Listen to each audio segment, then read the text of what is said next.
Welcome to the channel, guys. We're Lindy Vanna, and in this video we're gonna talk about and show you how to service your van.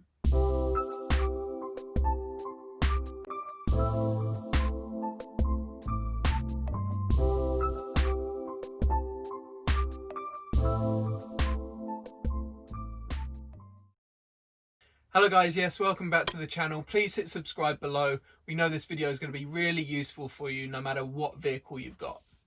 Also, it doesn't matter what skills you have as well.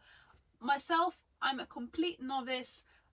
Anything under the bonnet, mechanics kind of intimidates me a little bit. So I'm really lucky to have Sam, who's going to show me around, and I will try and help him out and learn. So yeah, as Gab said, I've serviced all of my vehicles, mainly because I can't afford to take them to a garage.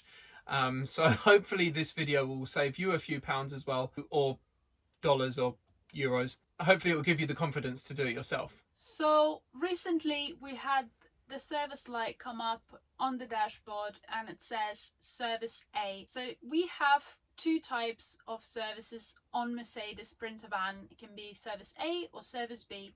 The main difference is that on service B you also have to change the diesel filter. With the service A, you only have to do the oil change, so that includes the oil and the oil filter, the air filter, the cabin filter, and you need to check all of your fluids are up to level.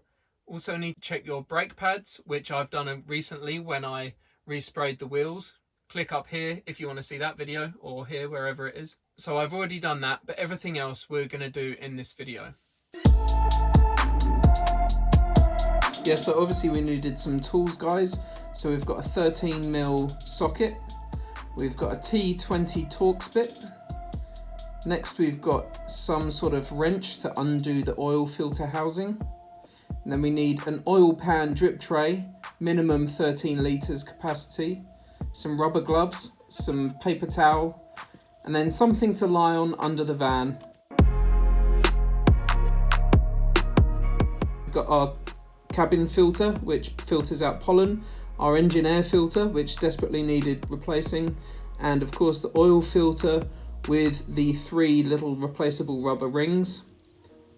Next up, we've got the actual oil itself. We needed 11.5 litres for our particular engine, and it's 530 grade 229.5 specification, direct from Mercedes-Benz.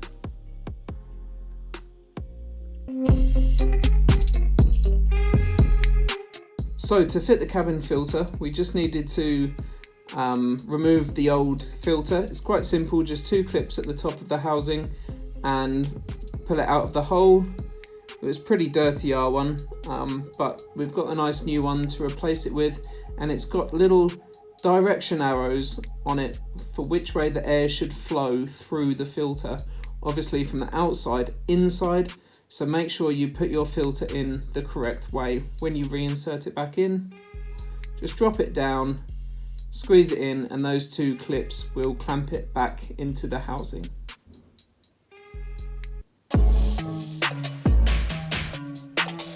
Next up, we've got the air filter. We need to take our T20 Torx bit and undo all of the little screws that hold the airbox on nice and tight.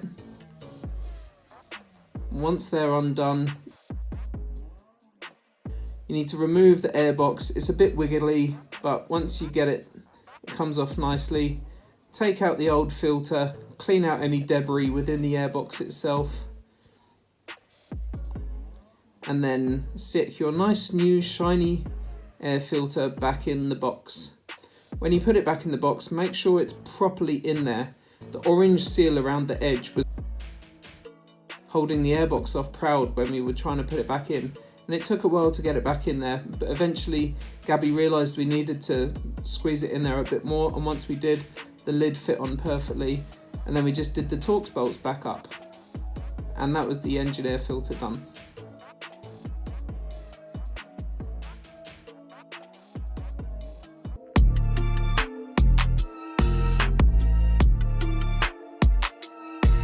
Turn the engine over for a little while before you do the oil change.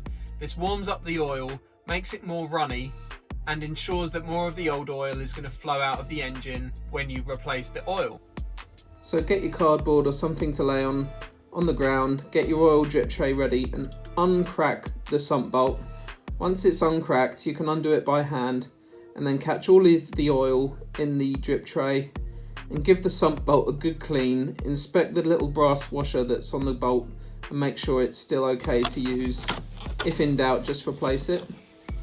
The next thing you want to do is remove all of the airbox housing, all of the filter housing and everything, and just move it out the way. You might get a bit of oil evaporation from the oil filler pipe, the oil breathe pipe that goes into the airbox. But just do away with the little cover that's on top of the engine. Be careful with the oil filler pipe and then locate your oil filter. Once you've found the oil filter housing, get your tool to remove the oil filter and remove the oil filter housing. The one that we're using here is actually not the correct tool, but I will leave a link to the correct tool in the description below. So once you've undone that, remove the old oil filter, replace it with the new one. Checking for any metal particles or flakes.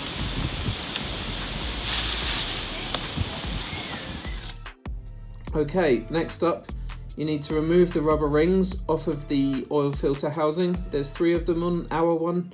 I think on some sprinters there's only 2. But there's a little one, a medium one, and then a big one that seals up the housing.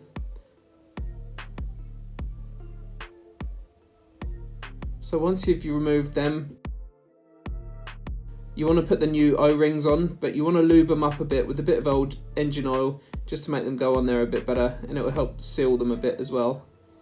So stick those 3 new rubber rings back on and then slide the new filter cartridge back over the housing. There we go. Nice and clean, ready to go on. Give the thread a little bit of a clean. You want to make sure there's no grit in the thread of the oil filter housing, because that could potentially cause a leak later on down the line. And then just do up the oil filter housing with the hand to begin with, and then use your tool to do it up nice and tight. It's actually only meant to be done up to 25 Newton meters, so you should be using a torque wrench.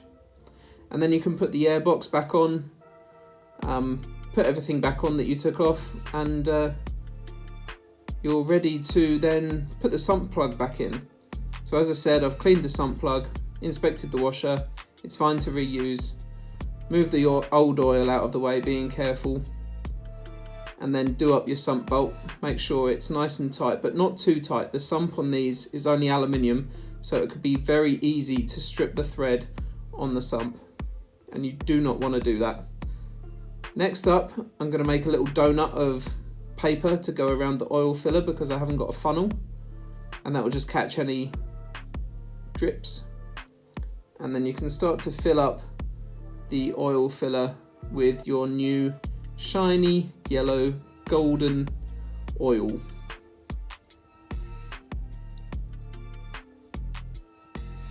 It's going in.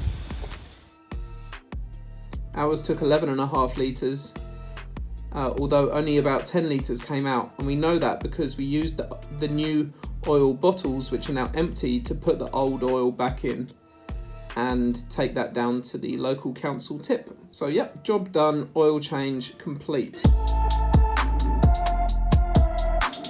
Oh yes, and last but not least, we need to check the level of the brake fluid, and then of the antifreeze coolant, and lastly the windscreen wiper washer fluid.